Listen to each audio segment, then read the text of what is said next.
eh, por esa interesantísima e ilustrativa participación en este fogón de la tarde. No queremos, si es por Gregorio, te exprime. Y Sí. son muchos los temas. Hay que sacarle provecho al talento, al conocimiento. Bueno, para mí es un placer. Es mi primera participación y veo que es emocionante. Hablar con ustedes es gratificante. Manolo, para mí es un privilegio. Pedro Núñez por aquí. Y saludo Pedro, Morrobel, Carlos, Pedro, ¿cómo están ustedes? Todo bien, bueno, todo bien. Y no, aquí reciben a uno con una alfombra, me la querían poner roja, digo, no, eso es para la gente de alta alcurnia. Dame el azul, pero aquí te van a poner y que verde. Muy bien, verde está bien. Bueno, verde señores, la fuerza al pueblo. Escúchame, yo por hoy me voy a retirar entonces. Pedro, cuídense. Un placer conocerlo. Un placer. Ya con el Mark nos pondremos de acuerdo para una próxima entrega. Entonces. Tú tienes muchos temas que tratar, no te preocupes. Un super placer. Adelante. Bueno, Manolo, entonces explícanos cuál es la situación en estos momentos de la fuerza del pueblo y sobre todo el Congreso. ¿A qué nivel está el Congreso que debió terminar el día 27, pero se ha pospuesto la culminación? Sí. ¿Cuáles son las perspectivas a partir de este Congreso y de las 17 mesas que discutieron la diversidad de temas que atañen a partidos políticos de manera general? Bueno,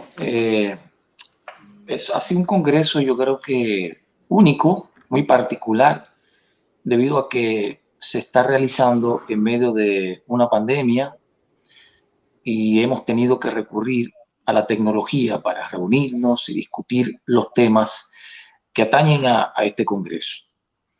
Como tú adelantaste, hemos creado 17 mesas temáticas, entre las cuales están declaración de principios, estatutos y normas internas, política internacional y efecto a los mercados, política nacional, política de la mujer, de juventud, en fin, 17 mesas que abordan temas que son, diríamos, de la agenda, del debate diario a nivel no solamente de la República Dominicana, sino global, y que son las que van a definir el perfil de nuestra organización política. Son los compromisos, son las tareas que va a asumir nuestra organización a partir de que termine este Congreso.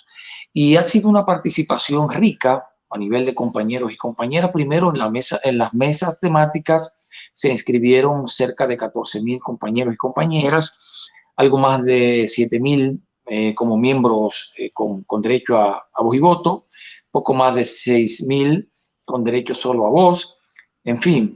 Y este Congreso ha hecho un programa, como dije, interesante, que inició con una lluvia de ideas en la que participaron los plenos, las plenarias de las mesas, y en esa lluvia de ideas los compañeros tuvieron la oportunidad de abordar los temas de cada una de sus mesas, reflexionar sobre ellos y hacer propuestas también.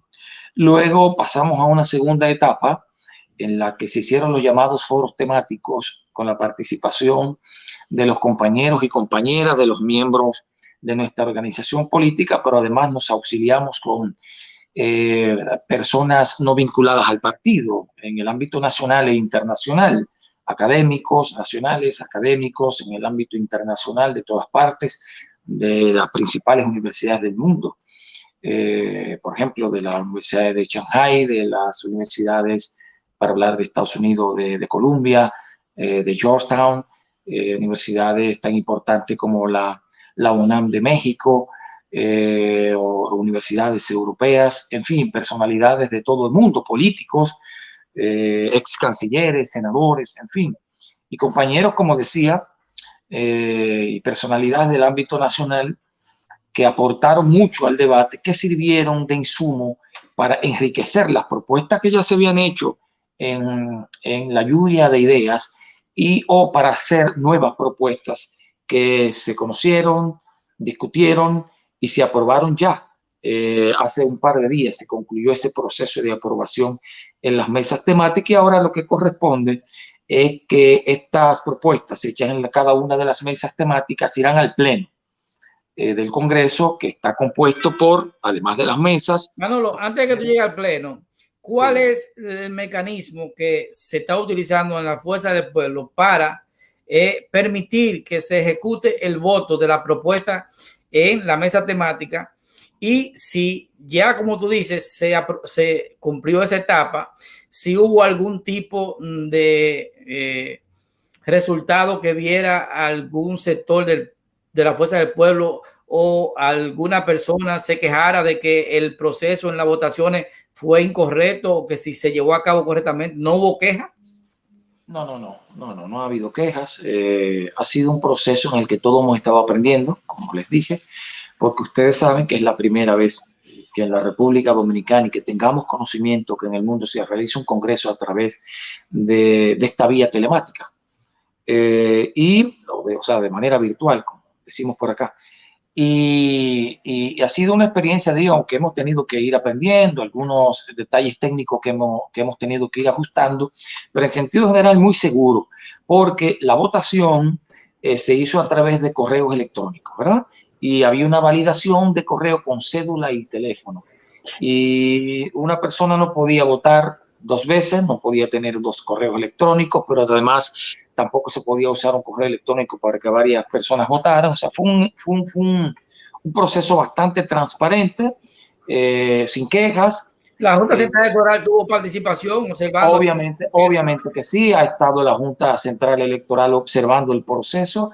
Además han planteado lo novedoso de este proceso y que a partir de esta experiencia de la Fuerza del Pueblo en su Congreso, tendrán que hacer algunos ajustes en la ley electoral, habrá que revisarlo, porque habrá que tomar en cuenta ahora este tipo de eventos validados a través de correos electrónicos o de estas vías, ¿verdad? Virtuales. Y se ha planteado incluso a partir de la experiencia de este Congreso de la Fuerza del Pueblo, han hablado hasta del voto por adelantado y esas cosas, ¿no? Viendo que ha sido efectivo este proceso, que ha surgido un proceso de forma transparente, donde no hay manera de vulnerar la votación. Entonces, yo creo que ha sido un ejemplo para los demás partidos políticos de la República Dominicana y de otros partidos también.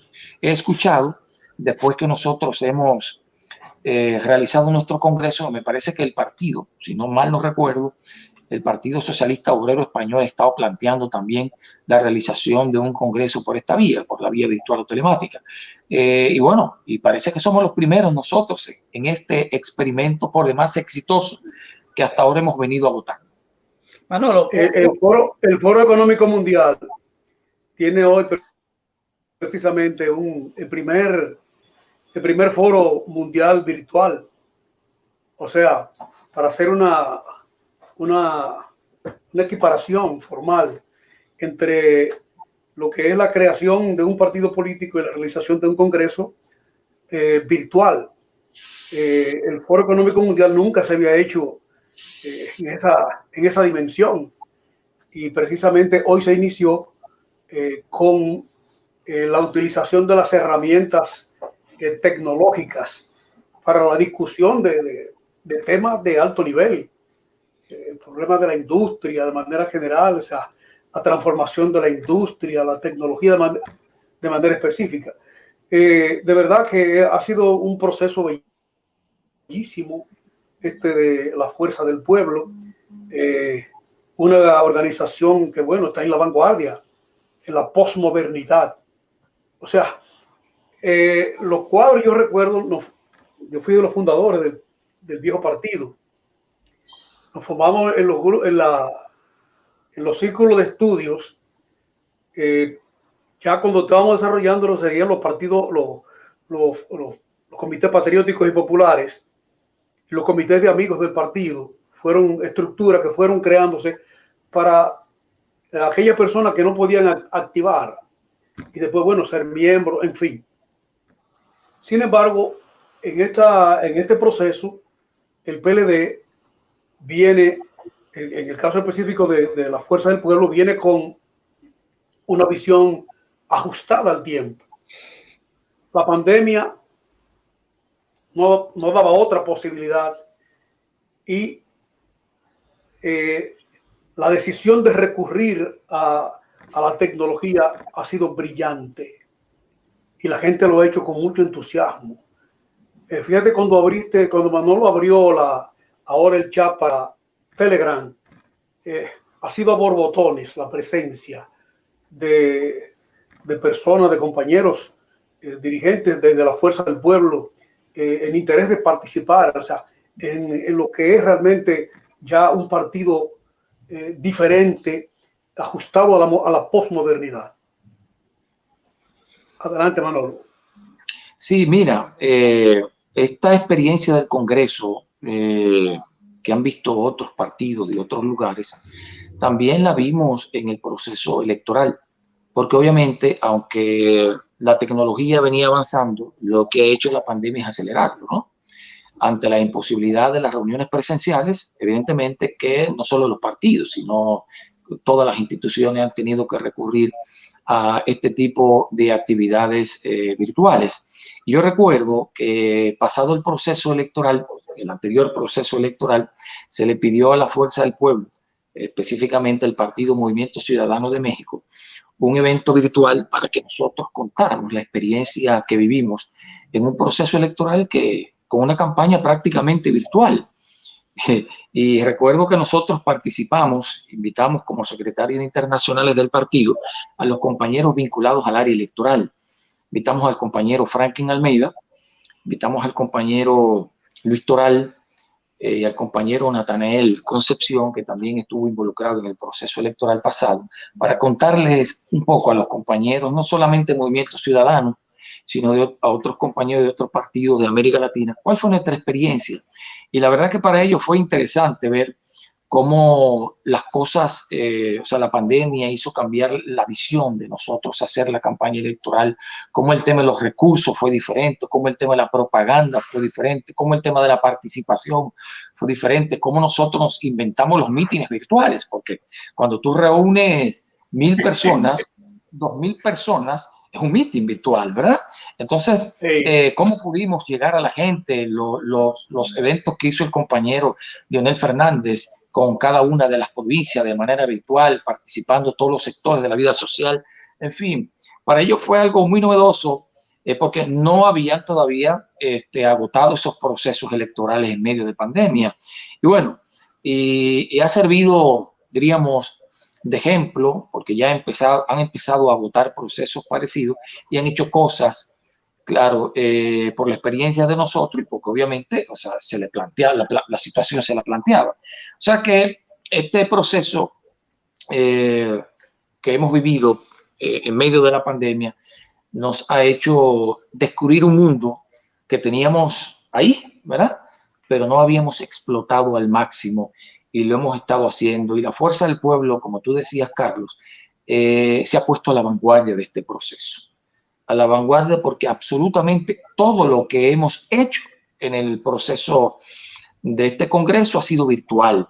Y de hecho, como decía, antes de hacer la pausa para las preguntas, no solo participarán los compañeros y compañeras de las mesas, sino que en el proceso ahora donde se van a llevar todas estas propuestas ya presentadas y aprobadas en las mesas, se llevarán al pleno.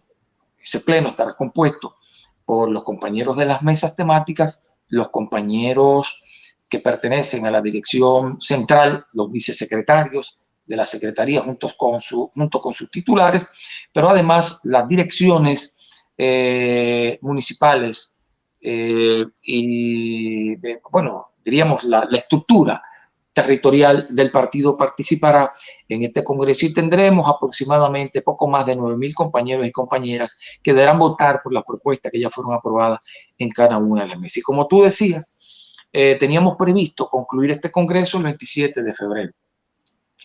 Pero resulta que hemos estado evaluando en la dirección política el hecho de que esa es la primera rendición de cuenta del presidente de la República y no queremos chocar, ¿verdad?, con un evento de esa naturaleza. Y por esa razón hemos estado pensando en una fecha diferente. Hasta ahora no hemos fijado la fecha. Lo que sí hay una especie de consenso de que sea después del 27 de febrero, probablemente una semana después del 27 de febrero, pero ya la coordinación general del Congreso dará la fecha, pero es seguro que no será el 27 de febrero. Concluido este proceso de construcción de nuestra organización política, donde definiremos perfil ideológico, donde definiremos la estructura organizacional, donde definiremos la política nacional, la política internacional del partido, nos abocaremos entonces al Congreso electoral. Este Congreso le hemos llamado Profesor Juan Bosch y al próximo Congreso ya lo hemos bautizado con el nombre de Manolo Tavares. Entonces el Congreso electoral, que todavía no hemos fijado una fecha. En principio, teníamos la idea que inmediatamente concluyera el Congreso que da nacimiento a esta formación política, iniciaríamos el otro. Pero ante la indefinición de la fecha, hemos decidido no ponernos de acuerdo con una fecha hasta tanto. Definamos cuándo concluye este Congreso para empezar con el Congreso Manolo Tavares. Manolo, tú eres el director de la Fuerza del Pueblo de Política Internacional. En este caso, tú tienes que ver con lo que se establece como vínculo en relación con todos los otros países que son amigos y relacionados a la República Dominicana y los que no lo son también. En su momento puede haber cualquier situación que se presente. Tú estás para encabezar ese propósito. Los dominicanos en el exterior somos, en el último proceso, nos registramos unos 600,000 dominicanos. Segunda o tercera en importancia de la provincia de República Dominicana en el específico en términos de electores. Nos hemos dado cuenta de que los gobiernos, en la medida que se ha empoderado los dominicanos en el exterior, no empoderados, hemos mandado más remesas, más recursos. Tú sabes que tanto el turismo como las remesas son los dos pilares de sustentación de la economía de nuestro país. El turismo ha caído más de un 60% por la cuestión de la pandemia, pero las remesas han aumentado. Significa que en ese escenario, pues, pasamos los dominicanos en el exterior a tener una importancia capital para la economía de nuestro país. Hemos visto que últimamente, en vez de valorar ese aporte que hacemos los dominicanos en el exterior, hace mucho sacrificio, lo que se ha hablado inclusive es hasta de crearle una penalización a través de un impuesto a las remesas que enviamos hacia nuestro país. ¿Cuál sería, en tu posición, la visión tuya con relación al tratamiento que hay que darnos a los dominicanos en el exterior? De parte de la Mira, no sé dónde leí un análisis hace unos días donde se hablaba que hay una especie de desprecio de las élites en República Dominicana por los dominicanos en el exterior. Y hay algo de razón en eso. O sea, hay un desprecio en ciertos sectores por los que, diríamos, son uno de los principales pilares en el sostenimiento de la economía en la República Dominicana. Después del turismo, las remesas, que se han incrementado considerablemente debido a las ayudas que se han dado en medio de la pandemia en los Estados Unidos. Y han ayudado a la República Dominicana a que se mantenga a flote, ¿verdad? Porque aunque el gobierno de manera errónea apostó a diríamos, un relanzamiento del sector turismo, una cuestión que a mí me ha parecido absurda porque todavía no ha desaparecido la pandemia. Y obviamente que eso no iba a tener ningún impacto, no iba a tener ningún resultado positivo. Yo pienso que se le ha dado un trato no adecuado a los dominicanos en el exterior. Yo creo que los dominicanos en el exterior que se han ido de la República Dominicana, la mayoría como exiliados económicos durante mucho tiempo para mejorar sus condiciones de vida, no han olvidado nunca su país, no han olvidado nunca su cultura, han mantenido ese lazo permanente con la República Dominicana, con sus tradiciones, con sus familiares. Y tanto que el hecho de que las remesas sean tan cuantiosas, eso da cuenta de que tienen un vínculo con su patria. Sin embargo, eso no ha tenido esa recompensa, no ha tenido, diríamos, ese reconocimiento que deben tener los dominicanos por el sacrificio que hacen permanentemente. Porque aquí mucha gente se cree que el dominicano que va sobre todo a los Estados Unidos o a España, también que es un destino importante de la diáspora. Se creen que están en abundancia y no se dan cuenta que hay muchos dominicanos y dominicanas que viven pasando trabajo y se sacrifican para mandar algo a la República Dominicana. Entonces el gobierno, en vez de gravar las remesas que se envían, debía compensar de alguna manera a los dominicanos y dominicanas que viven en el exterior, facilitándole, por ejemplo, que en el momento de retiro puedan tener acceso a la vivienda, por ejemplo, que es un sueño de todo dominicano que vive en el exterior. Debería haber un programa para que cuando los dominicanos lleguen a su retiro, con a veces los pocos recursos que tienen, porque la gente cree que son millonarios, con los pocos recursos que tienen, haya un plan de vivienda para el retiro, ¿verdad? De esos dominicanos y dominicanos y dominicanas que, aunque no están en edad de retiro, han decidido venir a la República Dominicana. Bueno, facilitarle también que tengan acceso a la vivienda, pero facilitarle también que tengan acceso al empleo. Porque hay gente, como ustedes saben, los que viven en el exterior, que no le ha llegado la edad de retiro, pero quieren venir por alguna u otra razón. Bueno, eso tiene que tener alguna facilidad aquí, porque se sacrificaron para mantener la economía de la República Dominicana, consciente. Le están metiendo leña al fogón de la tarde. No sé qué pasó ahí, hubo una interrupción. No, eso es que cuando le echan leña al fogón, él hace esa intervención. Continúa. Entonces, a mí me parece que, primero, esa propuesta que hizo el cónsul dominicano, me parece, ¿verdad? Sí. De Nueva York, es una propuesta absurda, es una propuesta abusiva, es una propuesta desconsiderada. Y además digo, como han dicho otros, de desprecio a los dominicanos que viven en el exterior. Y no creo que deba tomarse en cuenta para nada esta propuesta absurda, y más bien yo creo que lo que hay es que definir programas para dar mejores condiciones a los dominicanos y dominicanas que viven en el exterior. Manolo, tú no te imaginas la cantidad de dominicanos y residentes en el exterior que han ido a invertir allá y lo han estafado. Tú no tienes idea de la cantidad de dominicanos que residen aquí, que hacen su chelito con un sacrificio y compran un apartamento allá y lo engañan. Cuando viene a ver, lo deja a nombre a un familiar que se quede en la casa. Cuando viene a ver, se quedó, ese que se quedó ahí, se quedó con todo. Y no hay una manera de que un gobierno pueda crear una estructura de orientación y de garantía de la inversión de dominicanos en el exterior para que no pierdan su chelito. Entonces, en vez de ir a auxilio de aquellos que sustentan, entonces lo que quieren es darle golpe, maltratarlo porque se portan bien o no portan bien. Mira, Morrobel, hay una mesa temática que es de dominicanos en el exterior que la coordina un hermano mío llamado Domingo Jiménez. Y por lo que he sabido, hay algunas propuestas muy interesantes de protección a los dominicanos y dominicanas en el exterior. Muy interesantes que yo sé que la Fuerza del Pueblo en el Pleno las asumirá, y de llegar al poder como llegará la Fuerza del Pueblo en 2024, las implementará como políticas públicas. O sea que yo creo que en la Fuerza del Pueblo los dominicanos tendrán protección. Y es lamentable que el PRM, una organización nueva que recién llega al poder, apenas tiene cinco meses, ¿verdad?, de llegar al poder, inicie una gestión con una posición como esta. Yo espero que sea una posición aislada del cónsul, ¿verdad?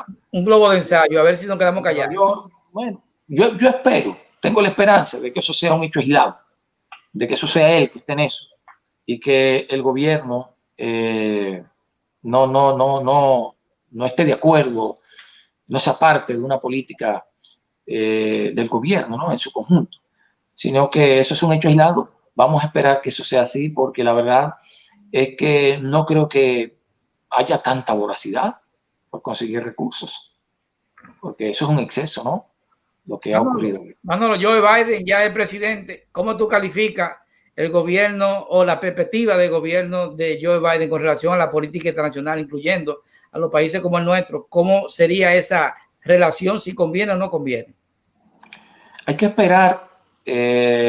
Donald Trump dejó muy lastimadas las relaciones de Estados Unidos con el mundo, con el mundo. y con las organizaciones de carácter internacional también, no solo con los estados. Una relación tensa en términos de competencia comercial con China, ¿verdad? Sanciones y todo. Un distanciamiento también con Rusia, una potencia nuclear que corría riesgo de que los acuerdos de control de armas nucleares no se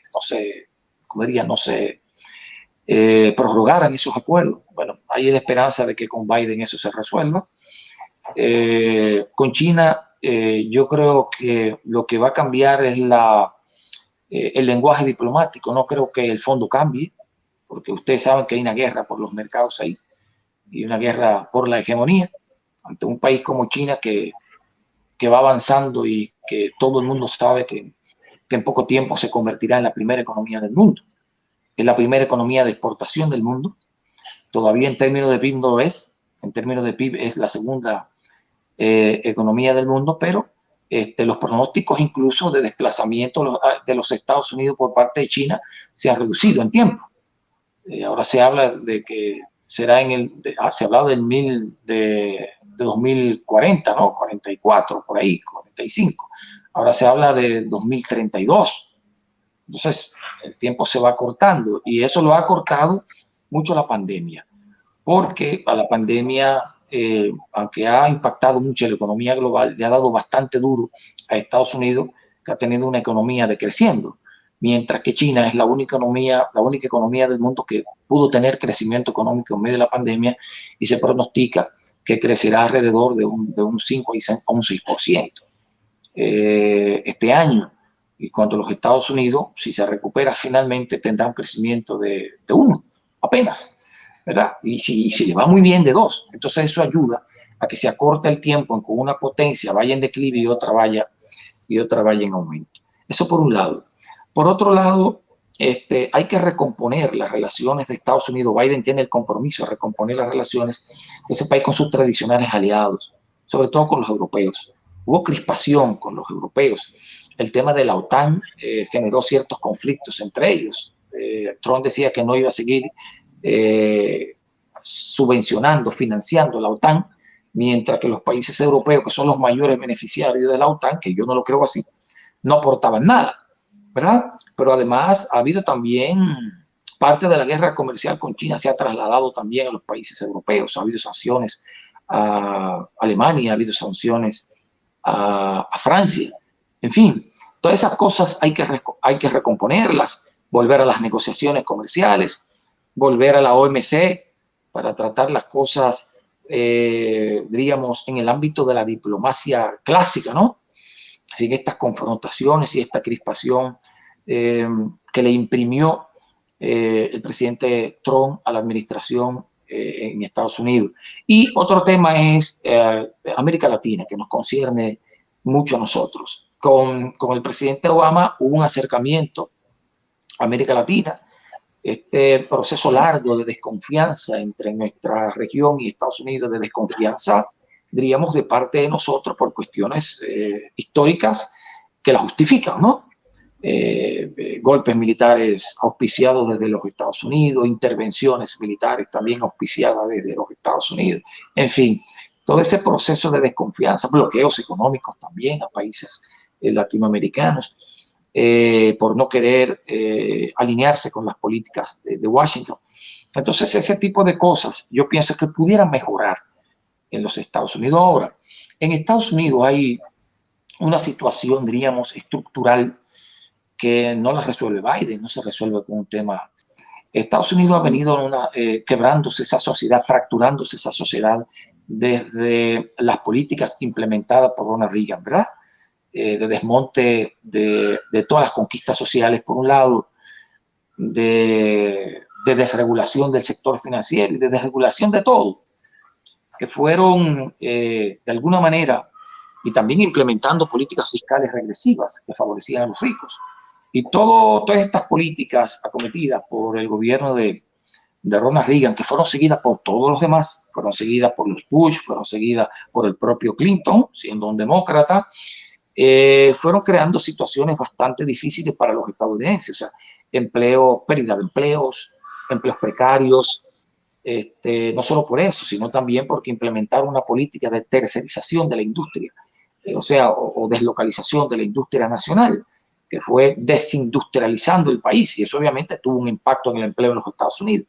Lugares como Detroit, que se conocían como la capital del automóvil, ¿verdad?, en el mundo, se fue convirtiendo en un desierto industrial, y todo eso se replicó en las diferentes industrias que muchos incluso empresarios que eran industriales se convirtieron en importadores. Todo esto por estas políticas que empezaron a implementarse desde Reagan y han continuado hasta el día de hoy.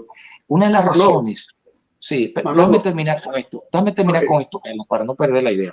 Una de las razones por la que llegó el presidente Obama fue por eso, porque la sociedad quebrada, fragmentada, quería apostar a un político fuera del establishment, fuera de la nomenclatura de los partidos tradicionales para ver si ocurría algo diferente. Un outsider, como le dicen. Sí, un outsider. Y apostaron a Obama, un outsider, ¿no? Pero Obama no hizo lo que prometió en campaña, reformas para terminar con esto de la desregulación y todo. No, porque se rodeó y se dejó secuestrar por aquellos banqueros y académicos que apostaron al neoliberalismo. Eso fue así. Y entonces las políticas, las reformas que él llevó a cabo fueron reformas, diríamos yo, caricaturescas, realmente no fueron reales. Y entonces esa frustración de la población llegó a este esperpento que fue Trump, que siguió las políticas del presidente Reagan, pero con mayores niveles de irresponsabilidad, como dice Joseph Stiglitz, y ha llevado a este quiebre. Entonces, por eso yo digo, con la llegada de Biden, no se resuelve el problema estructural que hay en Estados Unidos. Es un problema de viejos, un problema con raíces históricas, que para salir de ello, yo pienso que se necesitan cambios cuasi revolucionarios en los Estados Unidos para volver a la cohesión social, y muchos cambios también en el ámbito internacional para que los Estados Unidos recuperen la confianza y ya no el liderazgo, porque eso no será posible, porque nos hemos ido afianzando hacia un esquema multilateral, y de un esquema multilateral casi a un esquema donde dos fuerzas hegemónicas compiten por los mercados, que son Estados Unidos y China. En el caso tú hablabas de América Latina y de lo que sería la relación que tiene que rescatar el presidente Biden, que lo afianzó un poco el pasado presidente Barack Obama. Hay un artículo que publicamos hoy en el Tecla Libre del profesor de la UNAM, Arturo Huerta. Él insta a América Latina a impulsar el manejo soberano de su política monetaria y fiscal y hasta la política cambiaria. O sea, que para resolver la problemática de las economías de América en el marco de la pandemia, estos pueblos tienen que crear una política monetaria soberana y una política fiscal soberana, lo mismo que una política cambiaria. ¿Cuál es tu visión? ¿Cuál es tu parecer? Manolo Pichardo. Venga, definir una política monetaria soberana implica desligarse de los organismos financieros internacionales, o sea, como el Foro Monetario Internacional, en el caso nuestro el Banco Interamericano de Desarrollo o el propio Banco Mundial. Y yo te voy a decir una cosa, en medio de esta crisis sanitaria que nos ha llevado a esta crisis económica en la que no podremos salir de ella sino cogiendo prestado, la verdad es que yo no sé cómo vamos a definir una política monetaria al margen de los organismos financieros internacionales. La verdad es que lo veo un poco complejo, lo veo un poco difícil, porque ¿quiénes prestan? ¿Quiénes prestan? Sí, precisamente él plantea que esa dependencia del dinero fresco, de las inversiones extranacionales, son las que tienen la atadura del atraso, porque además, plantea él, que la problemática de la pandemia, al acelerar el desarrollo tecnológico y la utilización de tecnología para el manejo cotidiano, va a dejar atrás todos estos pueblos. Y la única forma de lograr ajustarse a los cambios es logrando una soberanía monetaria. Pero mira, no se logra fiscal. eso que tú dices. Pero Manolo, si no cambiamos, perdón, déjame decir esto, no cambiamos. Para que tú entres ahí, yo sé que tú vas a entrar, simplemente en la antesala de lo que tú vas a plantear. Leonel Fernández tú planteas la necesidad de empréstitos para poder solventar la situación de la crisis. No hay otra alternativa. Tú no puedes darle impuesto a la población en una crisis. No es recomendable. Tampoco pueden ir a auxilio a la población sin tener dinero. Entonces tú tienes necesariamente, y lo decía Leonel Fernández, que provocar que las 20 potencias, los 20 países más ricos del mundo, pues adquieran un nivel de concienciación de la necesidad que tienen ellos de que esta economía de los países desarrollados no se vayan a pique totalmente, porque si se van a pique, si sucumben esa economía, ellos van a tener más problemas que sacar algo de lo que ellos tienen y solventar ciertas necesidades de esos pueblos. Mira, ahí vivimos una economía cada vez más interdependiente, una arquitectura financiera que necesariamente hay que cambiar para terminar con las desigualdades, porque el problema es que hay una arquitectura financiera dominada por los grandes países. Las grandes potencias son las que manejan esto, y sin ellas, sin forzar con ellas para generar una arquitectura un poco más justa a nivel global, no será posible plantearte esto. No es ¿Cómo América Latina enfrentará una situación como esta con las precariedades que tiene? Es muy difícil. Y en medio de una crisis económica sin precedentes, yo creo que en la historia del capitalismo, porque siempre he dicho y lo he repetido, nosotros hemos tenido dos crisis del capitalismo, la de 1873, ¿verdad? La que estalló en 1783, que estalló en Estados Unidos, la de 1929, que estalló en Estados Unidos, y la de 2008. Yo creo que en ningún caso, ninguna de las crisis ha tenido una contracción del 9% de la economía global. Y ninguna de estas ha tenido una reversión en el comercio global como ahora. Entonces, la verdad es que la situación es bastante difícil, bastante compleja, y ni siquiera tiene una solución latinoamericana. Yo creo que la solución es global. En esto tienen que participar los países en vía de desarrollo y los países desarrollados también. Y nosotros tenemos que esforzar porque cambie la arquitectura económica global. Porque si no hay un cambio de la arquitectura económica mundial, lamentablemente los ricos seguirán siendo más ricos y los pobres seguirán siendo más pobres. Esa es la realidad. ¿Cómo es? Nuevo modelo de desarrollo, pero parece... Así es, un nuevo modelo de desarrollo. Manolo, durante la crisis del 2008, el grueso de incluso... el gobierno inglés, cuando era primer ministro, el joven aquel que era Blair, Tony Blair, sí, que planteaba la necesidad de la urgencia de un nuevo orden mundial. El grueso de los economistas que se reunían en Davos y en el foro, de manera general, pedían un nuevo orden mundial. Stiglitz, Rubini, los pensadores sociopolíticos de la humanidad. Lo siguen planteando. Sí, pero que debió hacerse en el 2008.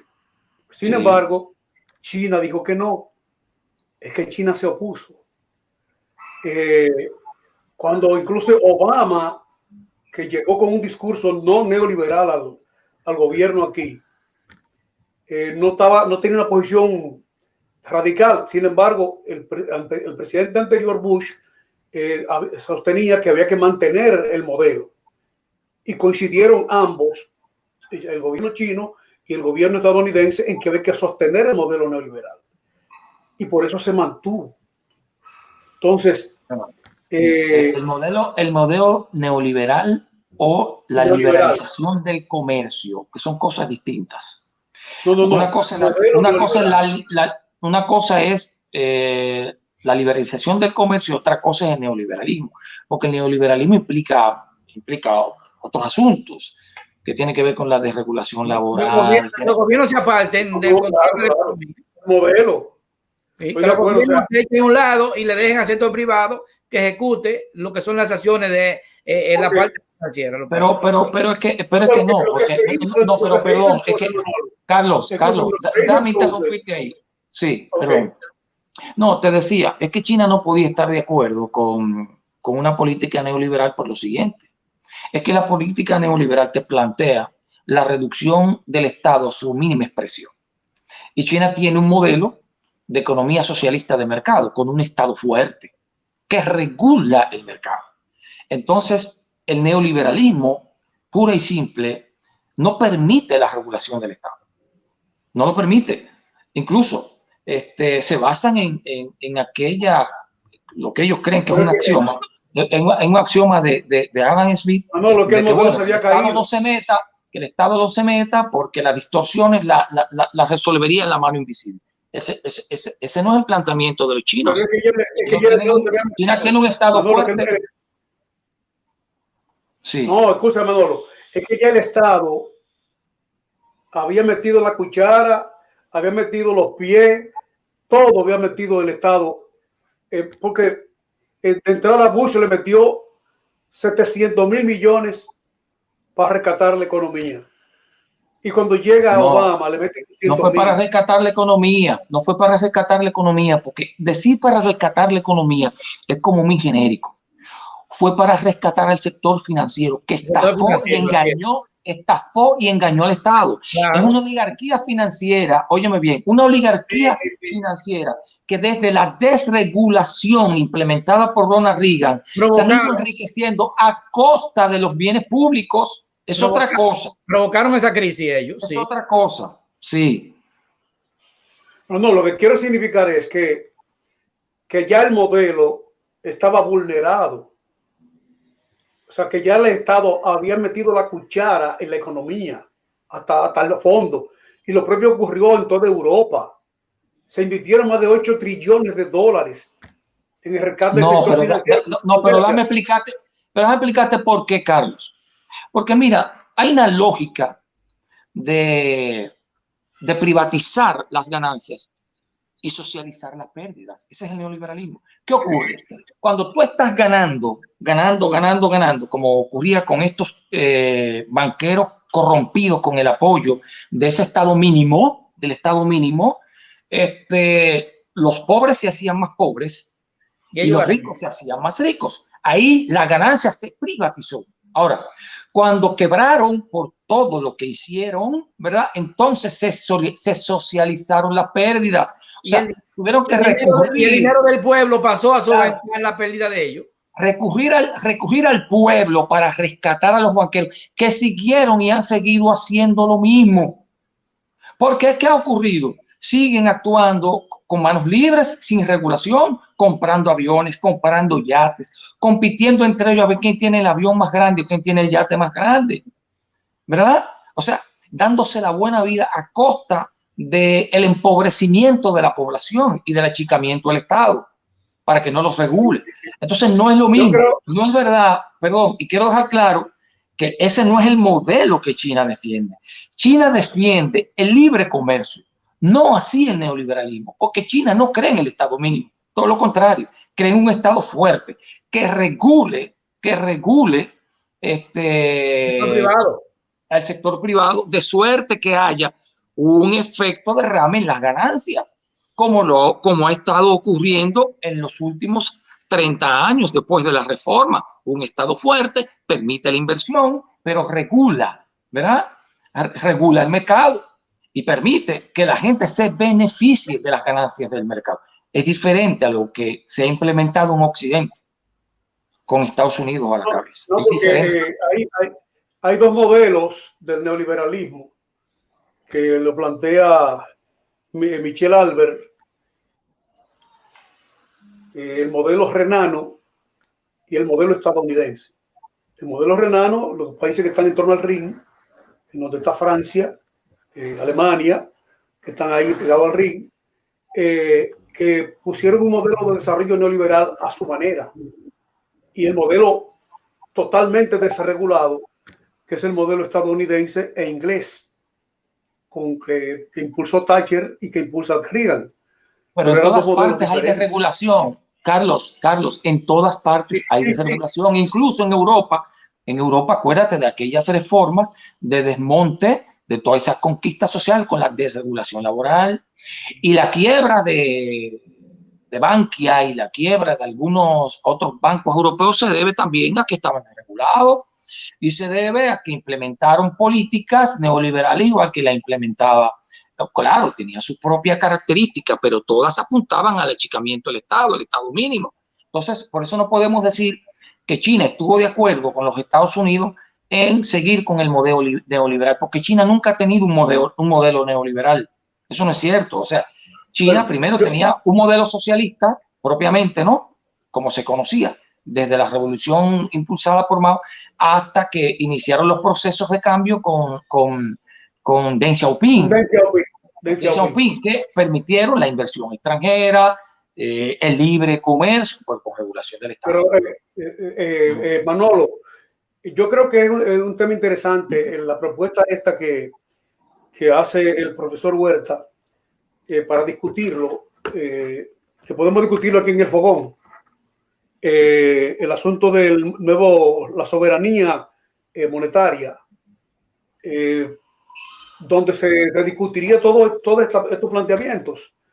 Podemos hacerlo quizás esto podría ser el jueves que viene.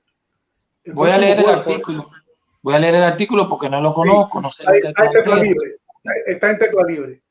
Y hay otro artículo también del doctor Gambina, que es el comentarista económico fundamental de aquí del fogón, argentino, que trata el tema que tú planteabas respecto en la misma línea que tú lo planteas, cuando lo plantea él, Gambina. Está en esa misma línea. ¿Qué dice él? ¿Qué dice él, Robert? No, plantea básicamente eso, que el doctor Gambina plantea la necesidad de una estructura financiera. No te oí. Nueva estructura financiera. No se escucha. Ok, claro. Así que el doctor Gambina plantea la necesidad de una nueva estructura financiera. Ese artículo está en tecla libre, en opinión. Eso es correcto. Es correcto. Sí, entonces para que tú lo cheques. Pero Carlos, lo que yo digo con relación a eso, no será tan fácil desde la trinchera latinoamericana. O sea, nosotros tenemos que buscar el concurso de todo el mundo. Porque mira, definir una soberanía monetaria, bueno, ¿cómo tú defines una soberanía monetaria en medio de una crisis sin el concurso de los grandes países, de los países ricos, que son los que tienen el dinero? Eso es difícil.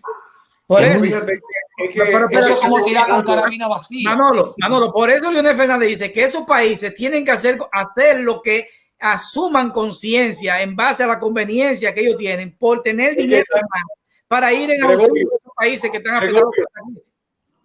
Gregorio, es que están obligando a estos países que lo están dejando sin pegado a la pared. O sea, solo tiene la alternativa del diablo. No hay oxígeno. Te digo una cosa, óyeme esto lo que pasa, Carlos. No solamente nos están pegando contra la pared a los países en vía de desarrollo. El modelo neoliberal estadounidense está poniendo contra la pared incluso a sus propios ciudadanos. Porque el problema es que este quiebre de la sociedad tan evidente es lo que se está viendo en América Latina. Es que están empobreciendo. Por ejemplo, la clase media se está desintegrando en Estados Unidos. Desintegrándose. No tienen acceso a salud, no tienen acceso a empleo de calidad. Desintegrándose. El sueño americano, como ellos han llamado, se desmorona. Entonces, es un problema de que sus políticas neoliberales están afectando, no solamente en Estados Unidos, las políticas neoliberales han arrinconado a los países en vía de desarrollo y han arrinconado a sus propios ciudadanos y ciudadanas. Ese es el problema. Es un tema, perdón, Robert, que nos concierne a los ciudadanos del mundo. O sea, tenemos que ponernos de acuerdo los ciudadanos de los países en vía de desarrollo y los ciudadanos en los países desarrollados también, que han perdido su capacidad de compra, de demandar bienes y servicios, que han perdido también los espacios para tener servicios que le brinde el Estado. Ese es el problema. Manolo, en esa dirección, yo digo y sostengo de hace unos días, hace un tiempecito, que esta pandemia ha creado una crisis económica soterrada que solamente se va a visualizar cuando pase la crisis de la pandemia, la crisis sanitaria. Porque, oye, el mundo está hoy en una escasez de productividad por obligación y por inamisión, que cuando todo el mundo comience a ejercer su vida normal, la producción de bienes y servicios no va a alcanzar para poder asistir y se van a disparar todos los precios. Va a haber una crisis en términos de la capacidad de adquisición de la mayor parte de los seres humanos. Y cuando se visualice que no es más que una crisis que va más allá de la depresión del 29, entonces ahí es posible que los países que tienen el control económico del mundo entiendan que o van en ayuda, auxilio de esos países, o ellos van a salir afectados en una situación que se le vaya de la mano. Cuidado, Morrobel, cuidado sí, perdón, termino con esto, cuidado sí, toman tanta precaución que luego hay una sobreproducción que nos lleve a una cuarta crisis del capitalismo mundial, porque acuérdense que la primera fue una sobreproducción. Muy probable. Una sobreproducción que llevó a una crisis mundial. Bueno, uno no sabe cómo va a terminar esto, porque la verdad es que es una situación bastante difícil, sin precedentes. Y vamos a ver, pero tiene que tener una solución global, no hay una solución individual, ningún país tiene una respuesta, Estados Unidos no la tiene, Occidente no la tiene, China no la tiene, nadie la tiene en términos individuales. Estoy muy de acuerdo con ese planteamiento. La situación es tan grave que la Organización Mundial de la Salud denuncia que los países desarrollados están acaparando la vacuna. Entonces, por eso es que se plantea que están atestando a los pueblos empobrecidos. Una situación muy grave. Pero oye, Carlos, están atestando a sus propios ciudadanos, porque en Estados Unidos apuesta que muchos de los vacunados no van a ser los pobres y marginados que duermen en las calles y que no duermen debajo de los puentes. Manolo y Carlos, ustedes verán lo que se llama una incapacidad de un Estado para generar el ambiente necesario para poder hacer una distribución de la vacuna y también ponerla. Allí no hay una infraestructura que garantice que eso se haga de la manera correcta. Es que debió diseñarse primero la producción. Debió diseñarse a nivel, porque había el jefe de salud de la Unión Europea planteaba la convocatoria de todos los científicos de la Tierra que pudieran trabajar en ese campo para generar vacunas.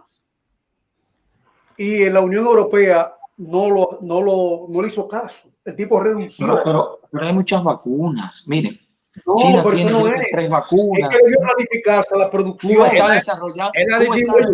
Es la distribución, Manolo, y ponerla.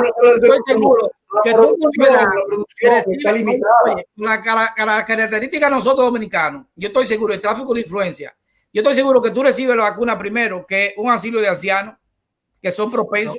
Pero oigan esto, yo quiero que ustedes me confirmen esto. Yo leí en un diario, que una de las empresas que está produciendo vacunas para el COVID o contra el COVID, dice que parará su producción debido a que llegue el 14 de febrero y tienen que pararla para producir Viagra. ¿Eso es verdad?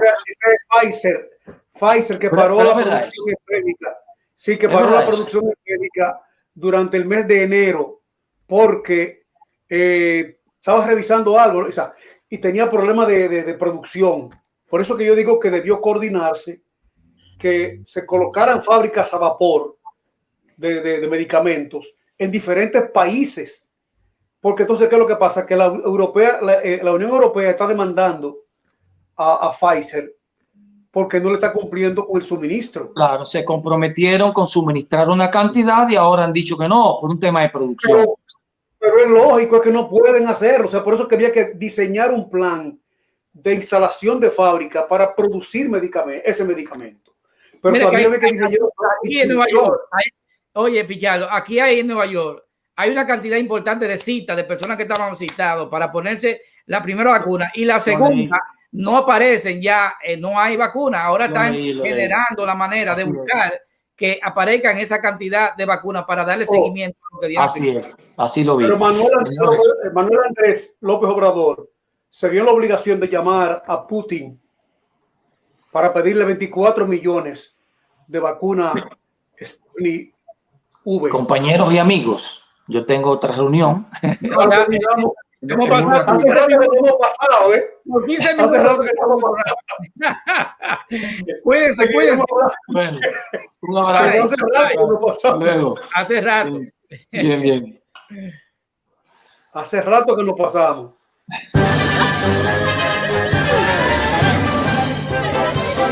De esta manera, señoras y señores, concluye en Libre TV, Bohemia, en Dominicana, el fogón de la tarde. Se transmite por igual el Instante Visión y las redes sociales